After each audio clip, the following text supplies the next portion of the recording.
Jeeva today பார்வையாளர்களுக்கு வணக்கம். இன்றைய நேர்காணலில் அரசியல் திறனாய்வாளர், வழக்கறிஞர், திராவிட முன்னேற்ற கழகத்தைச் சேர்ந்த அலீம் புகாரி அவர்கள். தொடர் வணக்கம். இப்ப விஜய் கட்சியை பொறுத்தவரையும், அவங்க அரசாங்கத்தை பொறுத்தவரையும் அவங்களுக்கு 119, 120 சீட்டு ஆதரவு நம்பர் இருக்கிறாங்க. இடதுசாரிகள் 4 பேர் இருக்கிறாங்க, விடுதலை சிறுத்தைகள் 2 பேர் இருக்கிறாங்க, IUML 2 பேர் இருக்கிறாங்க, காங்கிரஸ் கட்சி 5 பேர். அப்ப இத்தனை பேர் இருந்து 119 சீட்டு கிட்ட வந்தோம். ஏன் அவர் அந்த 25 பேரை ஃப்ளோர் டெஸ்ட்ல அவங்கள போய் சந்திச்சாரு? அதுக்கப்புறம் அவங்க போனதுக்கு அப்புறம் பாத்தீங்கன்னா 4 பேர் ராஜினாமா செய்யறாங்க. விராலிமலையில விஜயபாஸ்கர் ராஜினாமா செய்யறாரு. இன்னும் ஒரு ஏதோ அதிமுக காரங்கிற மாதிரி ஒரு தகவல் வருது. அதுபோக அதிமுகனுடைய எம்எல்ஏக்களுமே உங்க சின்னத்துல நின்றவங்க, அவங்களுமே ரெடியா இருக்கிறாங்கிறாங்க. அது தகுந்த மாதிரியே தான் காட்சிகள் இருக்கு. வைகோ போறது பேசுறதெல்லாம் பார்க்கும்போது ஏன் சார் அவருக்கு தான் 120 கிட்ட வந்துருச்சுல சார், மேஜிக் நம்பரை தாண்டிடுச்சுல சார், அப்புறம் ஏன் சார் திருப்பி எம்எல்ஏக்கள் வரணும்னு அவங்க ஆசைப்படுறாங்க? இல்ல அவங்க சொல்ற மாதிரி இவங்க எந்த முயற்சியுமே எடுக்கல, அவங்களா வந்து விஜய் வேணும்னு ராஜினாமா செஞ்சுட்டு இவருடைய கொள்கைக்காக விழுகுறாங்க அப்படிங்கிறாங்க. இதுல ரெண்டுல எது சார் உண்மை? என்ன நடக்குது? ரெண்டுமே இல்ல.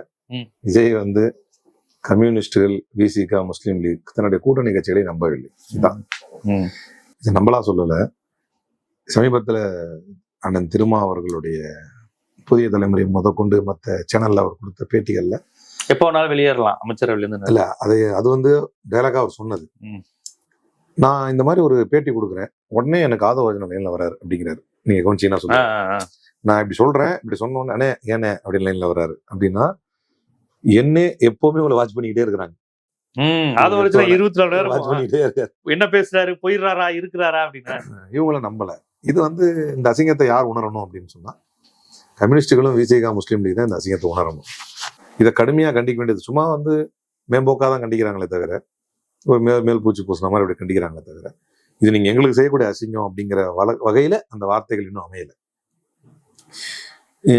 மற்றபடி கூட்டணி கட்சிகள் இன்னைக்கு ஒரு பெரிய பலமாக தமிழ்நாட்டை பொறுத்த வரைக்கும் பாரதிய ஜனதா கட்சியினுடைய ஒரு திட்டம் ஒன்று இருந்தது. அது சக்சஸ்ஃபுல்லா பண்ணிட்டாங்க. ரெண்டாவது பாயிண்ட் நான் வரேன். ஃபர்ஸ்ட் அவர் கூட்டணி கட்சிகளை அவமானப்படுத்துறாருங்கிறது ஒண்ணு. ரெண்டாவது, ஒரு பெரிய கட்சி திமுக, அதிமுக அப்படின்னு 2 பெரிய கட்சிகள் இருக்கிறது. அதை தாண்டி இருக்கக்கூடிய சின்ன சின்ன கட்சிகள் அப்படின்னு எடுத்துக்கிட்டீங்கன்னா, இவை அனைத்துமே சமூக நீதி பேசக்கூடிய கட்சிகளாக இருப்பது பாரதிய ஜனதா கட்சிக்கு மிகப்பெரிய எரிச்சல்.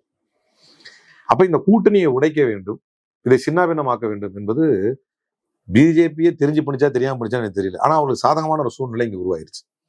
அப்போ ஒரு மிஷன் முடிஞ்சு போச்சு. என்ன அப்படின்னா, சிறிய கட்சிகள் கருத்து வேறுபாடு கொண்டோ அல்லது ஏதோ ஒரு காரணத்துக்காக நம்ம திமுக இருக்க வேணாம், நம்ம ஒரு தனி கட்சி ஆரம்பிப்போம் அப்படின்னு விசிக்க ஆரம்பிக்கப்படுகிறது. கம்யூனிஸ்டுகள் அவங்களுடைய விங்க எல்லா மாநிலத்தில் எல்லா இடத்தையும் வச்சிருக்காங்க. முஸ்லீம் லீக் தனியா முஸ்லீம்கள் ஒரு கட்சி இருக்கணும்னு பாரம்பரியமா வச்சிருக்காங்க அப்படின்னு எடுத்துக்கிட்டா கூட, இவர்கள் எல்லாருமே திராவிட முன்னேற்ற கழகத்தை ஆதரிக்கக்கூடிய போங்கிலே இருக்கிறாங்களே, இவங்களை கொஞ்சம் டிஸ்டர்ப் பண்ணணும். அது முடிஞ்சிருச்சு. அந்த மிஷன் க்ளோஸ் ஆயிடுச்சு. ஆளுக்கு ஒரு அமைச்சர் எல்லாம் கொடுத்து உட்கார வச்சாச்சு. இனி அந்த பக்கம் போகாத, அறிவாலய பக்கம் போகாத, அடுத்த வேலையை பார்க்கணும்ல இப்ப. அதனால அந்த அடுத்த வேலையை ஏன் பார்க்கணும் அப்படின்னா, நான் ஏற்கனவே சொன்ன மாதிரி இவர்களை வைத்து ஆட்சி நடத்த வேண்டும் என்பது விஜயின் திட்டம் அல்ல. இவங்களை வச்சுக்கிட்டு நடத்தினா, ஏற்கனவே சொன்ன மாதிரி ஒருத்தர் அழகா சொன்னாரு, அப்பா கம்யூனிஸ்டுகள் என்ன பண்ணுவாங்க, இது ரொம்ப கஷ்டம்பா இந்த ஆட்சி நிலைக்கிறது. ஏன் அப்படின்னு, கம்யூனிஸ்டுகள் உலகத்துல எங்கேயோ ஏதோ ஒரு நாட்டுல நடக்கிற வச்சு இங்க தீர்மானம் நிறைவேற்றுவாங்க. மழை பெய்தால் மதுரையில் தீர்மானம் நிறைவேற்றுன்னு சொல்லுவாங்க. அப்படின்னா என்னன்னு விஜய்க்கு தெரியாது, அவர் சிக்கலாகும் அப்படின்னு சொன்னாங்க. சோ இப்படி ஒரு சமூக, இப்போ உதாரணத்துக்கு இப்ப அடுத்து வரும். இப்போ இவரை கேட்டாங்க, நிதிநிலை அறிக்கை இப்ப இந்த மாதிரி பேசுறாங்களே என்ன செஞ்சீங்க அப்படின்னா, அதற்கு திமுக தான் பதில் சொல்ல வேண்டும். அப்ப இவ்வளவு நாள் கூட்டணியில் இருக்கும்போது பதில் சொல்லி தானே இருந்தாரு திருமாவளவன். இப்ப என்ன சொல்றாருன்னா, அது திமுக தான் பதில் சொல்லணும் அப்படிங்கிறாரு. அதே மாதிரி தாவேக்காவோட தட்டி கழிக்க முடியாது. இப்ப தமிழ் தாய் வாழ்த்தோடு சேர்த்து எப்படி நேஷனல் அந்தம் பண்ணாங்க அப்படிங்கிற கொஸ்டின் இப்ப பதில் சொல்லி ஆக வேண்டிய சூழ்நிலை வரும். இது என்னென்ன நெருக்கடிகள் உருவாக்கும்னு தெரியாது. அப்படிங்கிறப்ப ஒரு நல்ல 20 ஆண்டு காலங்கள் கிட்டத்தட்ட இடையில போறாங்க வராங்க மக்கள் நல கூட்டணி எல்லாம் போனாலும் கூட கிட்டத்தட்ட ஒரு 10-20 ஆண்டு காலங்கள் நல்லா இருந்த கூட்டணியை சிதைத்தாக்கி விட்டது. அது ஓரளவு மன நிழல்களை உருவாக்கி விட்டது. இங்க இருக்கிறவங்க அவங்களை விமர்சிக்கிறாங்க, அங்க இருக்கிறவங்க இவங்களை விமர்சிக்கிறாங்க. பயங்கரமா வந்துருச்சு. இப்போ என்ன கேட்டா, அவன் தாவக காரணங்களோட இவனுங்க பயங்கரமா விமர்சிக்கிறாங்க. ரொம்ப அப்படியே ரொம்ப பயங்கர லாயல் ஆயிட்டாங்க. இப்ப விஜயுடைய ஃபேன்ஸ் மாதிரி ஆயிட்டு விசிகான்னு பேர் வச்சிருக்கிறவங்க எல்லாருமே இங்க இந்த பக்கத்தை விமர்சிக்கிறாங்க, இந்த பக்கத்துல இருக்கவங்க எல்லாம் அவங்களும் விமர்சிக்கிறாங்க. இது ஓரளவு நெருடலை உண்டாக்கி முடிந்து விட்டது. இனி இவர்களை நம்பி இருக்கக்கூடிய ஒரு ஆட்சியை நடத்தக்கூடாது. அதனால அடுத்த கட்டம் அவன் பிளான் பை பிளான் ரொம்ப தெளிவா ஆட்சிக்கு வந்ததுல இருந்து அதாவது அரசியலுக்கு வந்ததிலிருந்து, கரெக்டா சொன்னோம், அரசியலுக்கு வந்ததிலிருந்து, ஆட்சிக்கு வந்ததிலிருந்து, ஆட்சி அமைத்ததிலிருந்து, அந்த ஆட்சியை தக்க வைத்துக் கொள்ள போராடுவதிலிருந்து எல்லாத்தையுமே ஸ்டெப் பை ஸ்டெப் கரெக்டா போடுறத பார்த்தா இவ்வளவு வரையும் விஜய்க்கு இல்லையே, இது யாரோ ஒருத்தர் சொல்லி தராங்க, அது மேபி பிஜேபியா இருக்கலாம் அப்படிங்கிற எண்ணம் வருது நமக்கு. ஒரு பாரதிய ஜனதா எப்படி சார் காங்கிரஸ் அமைச்சரவையில பங்கு பெறுகிற ஒரு அரசை வந்து காப்பாத்தும், ஹெல்ப் பண்ணும் நீங்க நினைக்கிறீங்க? அதையும் நீங்க சேர்த்துக்கணும். நீங்க பிசிகா கம்யூனிஸ்ட் மட்டும் இல்ல, நம்ம விட்டாச்சு. அது ஏன் விட்டாச்சுன்னா நம்ம உங்களை லிஸ்ட்ல சேர்க்கறது இல்ல, பட் இவங்களையும் சேர்த்துதான் ஜனநாயகத்துல வந்து ஒரு லெப்டிஸ்டா இருக்கக்கூடிய எல்லா பார்ட்டியும் தான் அப்படின்னும் போது ஒரு டைமுக்கு பிறகு, ஏன்னா அது நம்ம மற்ற மாநிலங்களை நம்ம பார்த்துருக்கிறோமே, குமாரசாமியை வந்து ஒரு டைமுக்கு பிறகு அகற்றி விட்டு இவங்க போய் சேர்ந்தாங்கல்ல, பிஜேபி வந்து தாங்க கண்ட்ரோல் அதை எடுத்தாங்கல்ல. மேபி அது நாளைக்கு ஏடிஎம்கே தாவேகா கூட்டணி கூட மாறலாம், நடக்காதுன்னு இருக்குது. ஏடிஎம்கே கூட கூட்டணி கேட்டவர் முயற்சி நடந்ததுல தேர்தலுக்கு முன்பே அண்ணன் தான் திருமாவளவன் தான் மாத்தி சொல்றாரு, அவங்க கிட்ட போகாம என்கிட்ட வந்ததையே நம்ம வந்து அதை பெருசா எடுத்துக்கணும், அவர் வந்து ஒரு ஜனநாயக சக்தியை நம்ம எடுத்துக்கணுங்கிறாரு. அதுவே தப்பு. முதல்ல அங்கெல்லாம் போயிட்டு வந்தாருதான், லீமாரோ சொல்ல தானே செஞ்சாங்க. செய்தியாளர்கள் சந்திச்சாங்க, எடப்பாடி அண்ணன் பேசிட்டு இருக்காரு, கரெக்டா சொன்னாங்க. புஷி ஆனந்த் பேசிட்டு இருக்காரு, இல்ல கூட்டணி ஆனா என்ன ஆகும், அது அண்ணன் தான் முடிவு எடுக்கணும், எல்லாம் தெளிவா தான் சொன்னாங்க. அது வீரமணியோ யாரோ ஒருத்தர் அதை டக்குன்னு மறுத்தாரு, யார் அந்த லீமாரோ எங்க கட்சிக்கு பேசுறதுக்குங்கிற மாதிரி. ஏன் அவங்க தான் பேர் டக்குன்னு மகளிர் அணியில துணை செயலாளர் தானே, முக்கிய பொறுப்பு தானே, சாதாரண பொறுப்பு இல்லையா? மகளிர் அணியில துணை செயலாளருங்கிறது ஒரு முக்கிய பொறுப்பு தானே, எம்எல்ஏ தானே, சீட்டு கொடுத்த ஆள் தானே. ஏன் அவ்வளவு ஏன் எல்லாரும் மீதும் நடவடிக்கை எடுத்த போது கூட நடவடிக்கை எடுக்கப்படாத நபர் தானே. ஆமா ஆமா ஆமா. இந்த ரிபல் எம்எல்ஏஸ்ல 25 பேர்ல நடவடிக்கை எடுக்கப்படாத எம்எல்ஏ அவங்களும் ஒரு ஆளு. அப்ப அவங்க முக்கியத்துவம் என்னன்னு அவர் என்னத்தை சொல்றது, நமக்கே தெரியுது அவங்க முக்கியத்துவம் என்னன்னு. அப்ப அவங்க சொன்னாங்கல்ல, நாங்க இந்த மாதிரி பேசுறேன், பேச்சுவார்த்தை பண்ணாங்க, மேபி பிஜேபி நினைத்திருக்கலாம், இப்போதைக்கு இங்க போகாத, அங்க இருக்கவங்களை பிரேக் பண்ணு, அதுக்கப்புறம் என்னைக்கு இருந்தாலும் நம்ம எடப்பாடி தானே நம்ம கையில தான் இருப்பாரு, வந்தவொடனே உன்னை கூட்டணி வைக்க சொல்றேன். நடந்திருக்கலாம், அரசியல் நடக்காது என்ன இருக்கு, எல்லாமே தானே நடக்குது. யார் நினைச்சா திமுக கூட்டணி இருக்கக்கூடிய விடுதலை சிறுத்தையும் கம்யூனிஸ்டுகளும் முஸ்லீம் லீக் திமுக விட்டு போகணும்னு யார் நினைச்சா, இப்படிதான் நடக்கும்னு யார் நினைச்சா? அப்போ ஒரு பெரிய பலகீனத்துக்கு 1000 தான் நம்ம பேசிக்கிட்டாலும், தனிச்சு நின்று மக்கள் மன்றத்துல ஒரு வாக்கை பெறுவோம் என்பது உண்மை என்றாலும், ஒரு அன்பான அரவணைப்பான கூட்டணியாக, ஒரு கொள்கை சார்ந்த கூட்டணியாக, ஒரு கூட்டு கிளியாக இருந்த ஒரு இதை வந்து சிதைச்சாச்சுல இன்னைக்கு. அப்போ இப்படி சிதைச்சிட்ட பிறகு அகைன் விஜய்க்கு வந்து பெரும்பான்மையை அவரை தக்க வைத்துக் கொள்வதற்கு பாஜகவால் தமிழ்நாட்டில் உதவ முடியுமா என்றால் உதவ முடியும். கையில் ஏடிஎம்கே இருக்கு, கூட்டணி தானே, இன்ன வரைக்கும் என்டிஏல தான் இருக்கிறாங்க. எடப்பாடி அவங்க கூட தான் இருக்கிறாரு, என்டிஏல தான் அவங்க இருக்காங்க. அவங்க அதை பத்தி எதுவும் பேசலையே, நான் எடப்பாடி என்டிஏல இருக்கிறேன் போல வரல எதுவும் பேசலையே. அவர் போராட்டங்கள்லாம் தனித்தனியா தான் பண்றாங்க. இன்னைக்கு நயினார் தனியா தான் பண்றாரு, அதிமுக தனி, பாஜக தனியா. வந்து என்டிஏ எக்ஸிட் ஆகலையே. This is also maybe part of plan, யாருக்கு தெரியும். எனவே எந்நேரத்திலும் இவருக்கு வந்து பெரும்பான்மை நிரூபிப்பதற்கு பாஜக கை கொடுக்கும், உதவி செய்யும். அதுவரை இருக்கின்ற மக்களை உடைத்தெறியுங்கள் என்று சொன்னார்கள், அது மிக தெளிவாக உடைந்து விட்டது. எந்த அளவுக்குன்னா, திமுகவை சொல்கிறார்கள் இவர் தனித்து விடப்பட்டார்கள்னு, ஆனால் நம்மோடு கூட்டணியில் இருந்த கம்யூனிஸ்டுகளும் விசிகாவும் முஸ்லீம் லீகும் தான் இன்றைக்கு பரிதாப நிலையில் இருக்கிறார்கள். மாற்றி மாற்றி பேச வேண்டிய சூழ்நிலைக்கு தள்ளப்பட்டிருக்கிறார்கள். நேற்றொன்றும் நேற்றும் இருந்தோம், இன்னி இருந்தோம், நாளைக்கும் இருந்தோம் என்று முஸ்லீம் லீக் சொன்னது பின்னால மாத்தி பேச வேண்டிய சூழ்நிலைக்கு உண்டாயிட்டாங்க. கனி இருப்ப காய் கவர்ந்துட்டு அப்படின்னாரு. எது கனி எது காயின்னு ஒரு கம்யூனிஸ்டா சொல்ல முடியல. எல்லாத்தையுமே வந்து பால் வேற தண்ணி வேற பிரிச்சு போடக்கூடிய ஆட்கள், அவங்களால எது காய் எது தண்ணின்னு தெளிவா சொல்ல முடியல. அந்த அளவுக்கு தள்ளப்பட்டிருக்கிறார்கள். அப்போ தமிழ்நாட்டு மக்களிடத்தில் கொள்கை சார்ந்த கூட்டங்கள், கொள்கை சார்ந்த மக்களிடத்தில் ஒரு பலகீனம் இருப்பதை போன்று தமிழ் மக்களை நிரூபிக்க ஒரு காட்ட வேண்டும் என்கின்ற பாஜகவின் திட்டம் பழித்து விட்டதாக நான் கருதுகிறேன். அதை விஜயை வைத்து கணக்கச்சிதமாக நிறைவேற்றி விட்டார்கள் என்று அஞ்சுகிறேன். சரி, இப்ப வந்து திருச்சி கிழக்கு உட்பட எஸ்கே சுப்பையா ராஜினாமா உட்பட சேர்த்தா 5 விஜயபாஸ்கர் 6. இது போக வைகோ கட்சியிலே 2 எம்எல்ஏ ராஜினாமா செய்ய வாய்ப்பு இருப்பதாக சொல்லப்படுகிறது. இப்போ வரையும் வைகோ அதை மறுக்கல. அப்படி ஒரு செய்தி வருதே, யாரை கிட்ட இப்படி பேசிக்கிட்டு இருக்கீங்க, அவர் மறுக்கல. விஜயை புகழ்ந்து கொண்டு இருக்கிறார். அப்ப அந்த கணக்குப்படி பார்த்தா 8 எம்எல்ஏக்கள் ராஜினாமா செஞ்சு இடைத்தேர்தல் வந்து அதுல விசில் ஜெயிச்சு இவங்களுக்கு விசில்லையே சாதகமான சூழல் அமைஞ்சிருமா? அப்படி ஒரு வாய்ப்பு இருக்கா? அப்படி வந்தா லெப்ட் இருந்தா என்ன, விடுதலை சிறுத்தைகள் இருந்தா என்ன, அவங்களுக்கு தான் விசில் சின்னத்திலே 8 பேர் ஆதரிக்க வந்துட்டாங்களே, அப்படி ஒரு பிளான் நடக்கிறத எப்படி பாக்குறீங்க? அதான் சோஃபா எக்ஸ்டெண்டட் அப்படின்னாரு இளந்தலைவர். அதைத்தானே நானும் சொல்றேன். இவரை உங்களுக்கு வந்து தனி பெரும்பான்மை நீங்கள் பெற வைப்பதற்கான எல்லா முயற்சியும் நம்ம எடுக்கிறோம். இன்னொன்னு, கூட்டணியே அவர் நம்பல. இப்ப இன்னைக்கு வந்து இந்த ராஜினாமாக்கள் நடக்கும் பொழுது ரொம்ப மிருதுவாகவும் மென்மையாகவும் தானே திருமாவளவனும் கண்டிக்கிறார், கம்யூனிஸ்டும் கண்டிக்கிறது. வலிமையா அவங்க எப்படி கண்டிச்சிருக்கணும்னா, நீ எங்களுக்கு பண்ற அசிங்கம் இது, உன்னை நம்பி நாங்க வந்து விட்டுட்டு வந்திருக்கிறோம், ஒரு நல்லா இருந்த கூட்டணியை க்ளோஸ் பண்ணிட்டு வந்திருக்கிறோம், நீனா எந்த மாதிரி ஜனநாயக அசிங்கத்தை பண்ற அப்படின்னு அவங்க கேட்கணும். ஆனால் அதை விடுத்து விட்டு அவர் பவர் ஹங்கரியா இருக்கிறாரு. ஆனால் இதுல இன்னொரு விஷயம் என்னன்னா, ஒரு கால் நான் சொல்ற அதிமுகவை வைத்து பாஜக அவருக்கு உதவி செய்யுங்கிறது அதை விட அவருக்கு சேஃபான இடம். அவருக்கு நடத்துகிறத பார்த்தா ஆளுநருக்கும் அவருக்கு இருக்கக்கூடிய தொடர்புகள் அம்பலப்படுவதை பார்த்தால் இவர் எந்த எல்லைக்கும் சென்று தன்னை தக்க வைத்துக் கொள்வார். நாளை தடாரன் பிஜேபிக்கு ஆல்ரெடி திரைமறைவா இருக்கக்கூடிய பிஜேபி உறவை வெளிப்படுத்திக் கொள்வதற்கும் அவர் அஞ்ச மாட்டார் அப்படின்னு தான் தோணுது ஒரு பக்கம்.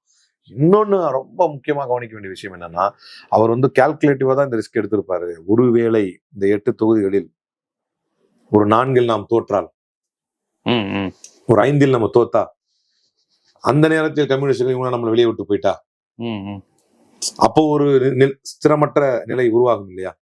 அப்போ உங்களுக்கு பிஜேபி தேவைப்படும் இல்லையா? பாஜக இருந்து அதிமுகவுடைய தயவு தேவைப்படும் இல்லையா? இப்படி பல்வேறு கணக்குகள் இருக்கிறது.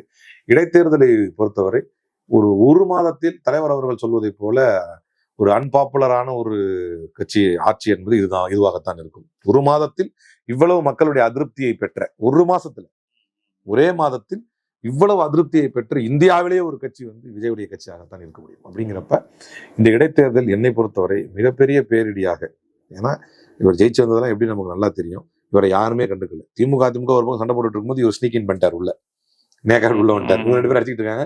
இவர் உடனோ சொல்லி மக்கள்கிட்ட எல்லாம் வந்துட்டார். இவர் மக்களிடத்தில் என்னென்ன வந்த முதல் நாளே இதை செய்வேன் அதை செய்வேன்னாரோ, இதை எதையும் செய்வதற்கு அவர் தகுதியற்றவர் என்பது அந்த மக்கள் வைக்கும் ஒப்பாரி கூக்குரல் இருந்தே தெரிகிறது.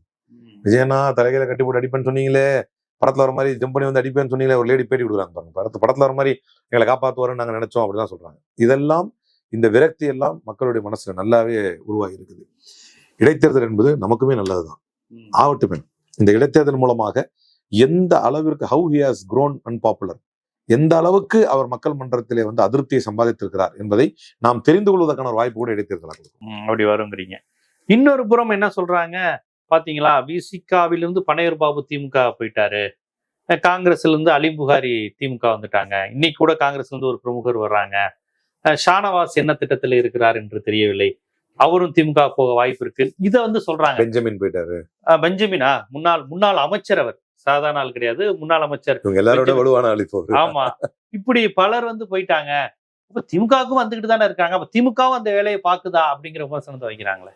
அதாவது ஃபார் எக்ஸாம்பிள், இதையெல்லாம் செய்தாலும் செய்யாவிட்டாலும் திமுக தன்னுடைய எதிர்க்கட்சி அந்தஸ்தை தக்க வைத்துக் கொள்ளும். இது வர்றதுனால ஒன்னும் வந்தாலும் வரல ஓகே தான், வரலனாலும் ஓகே தான். ஆனா இதெல்லாம் செய்யவில்லை என்றால் விஜய் தன்னுடைய ஆட்சியை தக்க வைத்துக் கொள்ள முடியாது. ரெண்டுக்கு வித்தியாசம் இருக்குல்ல. குதிரை பேரம் நீங்க அந்த வார்த்தையை சொல்லல, அதனால தான் இந்த விளக்கத்தை கொடுக்குறேன். இது குதிரை பேரமா இல்லையான்னு உங்களுக்கு தெரியும், அது யாரும் பேச போறது இல்லை இப்ப. ஆனால் இதையெல்லாம் செய்தாலும் செய்யாவிட்டாலும் திமுக வலுவான எதிர்க்கட்சியாக செயல்படும். ஆனால் இதையெல்லாம் செய்தால் மட்டும்தான் விஜய் தன்னுடைய ஆட்சியை தக்க வைத்துக் கொள்ள முடியும். அதற்காகத்தான் இவ்வளவு ரிஸ்க் எடுத்து இந்த ஆபரேஷன் ஆதவ் நடந்து கொண்டிருக்கிறது அப்படின்னு எல்லாருமே தெரியும். நக்கீரன்ல வந்த மாதிரி ஆபரேஷன் ஆதவ் அப்படின்னு ஒரு ஆளுக்கு 50 கோடியே ரொம்ப கணக்கு. முதல்ல ஒரு 10 கோடி இவங்களுக்கு கொடுத்தாங்க, அப்புறம் அவங்களுக்கு 8 கோடி கொடுத்தாங்கலாம் நக்கீரன்ல வந்திருந்தது. இவ்வளவு பெரிய ஆபரேஷன் போட்டு செய்யற அளவுக்கு யாரும் ஆபரேஷன் போடல. இப்ப நானே அதுக்கு ஒரு சாட்சி. என்ன யார் வா நீங்க எப்படியாவது இங்க வந்துருங்க, அப்பதான் காங்கிரஸ் பலகீனப்படும் கூப்பிட்டாங்களா? உணர்வுகளால் உந்தப்பட்டு செல்கிறோம், புரிந்து செல்கிறோம். இப்படி ஏதாவது ஒரு தெளிவு. இப்ப நான் என்ன கேட்கறேன்னா, நான் ஏன் போனேன்னு இப்ப காலங்காலமா சொல்லிட்டு இருக்கிறேன். என்னென்ன நடந்துச்சுன்னு கொள்கை விளக்கம் கொடுத்துருக்கிறேன். எதனால போனோம்னு சொல்றோம். இன்னைக்கு ஒரு பெண் வந்தாங்கன்னா அவங்க சொல்லுவாங்க எதனால போனேன், என் தொகுதியிலேயே வந்து திமுக காரன் தான் ஒர்க் பண்ணாங்க, காங்கிரஸ்காரங்க ஒர்க் பண்ணல அப்படின்னு தெளிவு சொல்றாங்க. நீங்க கேட்ட கேள்விக்கு. இப்படி பெஞ்சமின் போனாலும் அவரு ஒரு வண்டியா காரணம் சொல்றாரு. பனையூர் பாபு சொல்லவே தேவையில்ல, ஒரு பெரிய இன்டர்வியூ வச்சு, ஒரு பெரிய நினைப்புழா வச்சு அவ்வளவு கதையை சொன்னார். இந்த மரகதம் குமரவேல் உட்பட எல்லாருமே ஏன் போனோம்னு ஒரு பேட்டி கொடுத்தாங்க, கேட்டீங்களா? அதுல சொன்னாங்க, நாங்க கடந்த காலத்திலேயே எம்எல்ஏவா இருந்தோம் ஆளுங்கட்சியில இல்ல, எங்க மக்களை எதுவும் நல்லது செய்ய முடியல, இந்த வாட்டியாவது ஆளுங்கட்சியில சேர்ந்து இதுக்கு நம்ம என்ன சொல்றது? இவ்வளவு ஓப்பனா பேசுறாங்க. இதுக்கு மேல இது அடிச்சே பிரயோஜனம் இல்லையாங்கிற மாதிரி. அதனால இந்த ஒப்பீடே தவறு. அந்த வெளியே சென்றவர்களே அவனுடைய காரணத்தை, அந்த அசிங்கத்தை ஓப்பனாவே சொல்லிட்டாங்க. நாங்க வந்து ஆளுங்கட்சியோட இருந்தாதான் எங்களுக்கு நல்லது, நம்ம கற்பனைக்க வேண்டியது தொகுதி மக்கள் நன்மைன்னாங்க. அதெல்லாம் இல்ல, அவங்க நன்மைக்கு, தங்களுடைய நன்மைக்கு தாங்கள் வந்து ஆளுங்கட்சியில் இருந்தாதான் நல்லது அப்படின்னு நம்பி அதனாலதான் அவங்க போயிருக்கிறாங்கன்னும் போது அது ஜனநாயகத்தின் அசிங்கம். ரெண்டாவது இன்னொன்னு ரொம்ப ரொம்ப முக்கியமானது, நீங்கள் சொன்ன நபர் யாருமே இன்னொரு கட்சியில் நின்று ஜெயித்து விட்டு வரல, எம்எல்ஏக்களோ மக்கள் மன்றத்திலே வந்து அந்த வாக்கை வாங்கிவிட்டு மீண்டும் வந்து அரசுக்கு நஷ்டம் ஏற்படுத்தக்கூடிய வகையில் அந்த தொகுதியை ராஜினாமா செய்து விட்டு திமுக வரல. அப்படி யாரும் சிட்டிங் எம்எல்ஏஸ் வேற கட்சியில நீங்க மாறி வரல. மாறாக இவர்கள், நீங்க அந்த பக்கம் இருக்கக்கூடிய எல்லாருமே மக்கள் தீர்ப்புக்கு எதிராக ராஜினாமா செய்து அதே நாளில் இதையே வந்து செக்ரட்டரியேட்டையே வந்து கட்சி அலுவலகமா மாத்தி இருக்கிற எல்லா அசிங்கத்தையும் செஞ்சு அங்க போய் சேர்ந்தவங்க. அவர்களுக்கு அவருடைய தொகுதி மக்களே பாடம் போட்டுவார்கள். இப்ப திருச்சி கிழக்கில் வந்து இப்ப விடுதலை சிறுத்தைகளிடம் ஷானவாஸை பற்றி கேட்கும்போது எங்க அமைப்புல இருக்கிறாரு, ஒன்றும் முரண்பாடு இல்லை அப்படிங்கிறாங்க. ஆனா அவர் வெளிநாட்டுல இருக்காரு, விடுதலை சிறுத்தைகளோட அவ்வளவு தொடர்பு இல்லை, விஜயோடன் அமைச்சர்கள் பங்கு பெற்றதுல அவருக்கு உடன்பாடு இல்லை. ஏன்னா விஜயை கடுமையாக விமர்சித்தவர் ஷானவாஸ். திமுகவோட தான் பேசிட்டு இருக்கிறாரு. திருச்சி கிழக்குல கூட அவங்க ஷானவாசை நிப்பாட்ட வாய்ப்பு இருக்குங்கிற மாதிரி எல்லாம் ஒரு தகவல்கள் பரவுது. நீங்க எப்படி பாக்குறீங்க? திமுக டைரக்டா நிக்காம ஷானவாசை நிக்க வைப்போம், விஜய்க்கு ஒரு நெருக்கடியை கொடுக்கலாம் அப்படிங்கிற மாதிரியான ஒரு தகவல் பரவுது. எல்லாமே ஊகம்தான். ஊகத்தின் அடிப்படையில் நீங்க பாத்தீங்கன்னா விமர்சித்தவர்கள் எல்லாம் போக மாட்டார்களா? செல்வ பெருந்தகையை கடுமையா விமர்சிச்சாரு. அவரை விட தமிழ்நாட்டில் அதிகமா விமர்சித்தவர் RSS கள்ள குழந்தை திரும்ப அவரே போயிட்டாரு. அதனால இதை வைத்து ஒருத்தர் முடிவு செய்யறது இல்லை. பட் யாருமே அவர்களுடைய நிலைப்பாடு என்ன என்று தெளிவாக வெளிப்படுத்தாதவரை அல்லது வெளிப்படுத்தியதாக நாம் கேள்விப்படாதவரை இந்த ஊகங்களின் மீது பேசுவதற்கு நாம வந்து இந்த ஜஸ்ட் யூடியூப்ல உட்காந்து பேசிட்டு இருக்கிற யூடியூபர்ஸ் இல்ல. அவங்க ஷானவாஸை பற்றி ஒண்ணு என்ன சொல்றாங்கன்னா, அவர் திமுக போகல, ஆனா திமுக அவரை வச்சு ஒரு அமைப்பு, ஒரு இயக்கம் மாதிரி ஒரு ஆரம்பிக்க வச்சு பின்னாடி பேக்ல இருந்து இயக்க வாய்ப்பு இருக்கு. அவ்வளவு ஆழமா எனக்கு தெரியல. அவ்வளவு அந்த மாதிரி எல்லாம் செய்திகள் வருது. எனக்கு தெரியல, அவ்வளவு ஆழமா தெரியல. நான் கேள்விப்பட்ட வரைக்கும் இணைய போறாருன்னு சில பேர் பேசிக்கிட்டாங்க, அவ்வளவுதான் எனக்கு தெரியும். அமைப்பு உருவாக்க போறாரும் சில பேர் பேசிக்கிட்டாங்க, அதையும் நான் கேள்விப்பட்டிருக்கேன். பட் இப்படி ஆரம்பிக்க வச்சு அவரை கிழக்குல நிக்க வச்சு அந்த அளவுக்கு திருச்சியில கிழக்கு நிக்கிறாருங்கிறது தனி செய்தி. ஆனா அவரை வைத்து ஒரு அமைப்பு மாதிரி டைரக்டா திமுக வராம ஒரு அமைப்பு மாதிரி அவர் நடத்த வைக்கலாம். இந்த பிரச்சனைகளுக்கு எல்லாம் மன்னன் ஆளுநர் ஷானவாஸ் அவர்களே முற்றுப்புள்ளி வைப்பது நல்லது. அவரே பேசிடுறது நல்லது. நல்லது.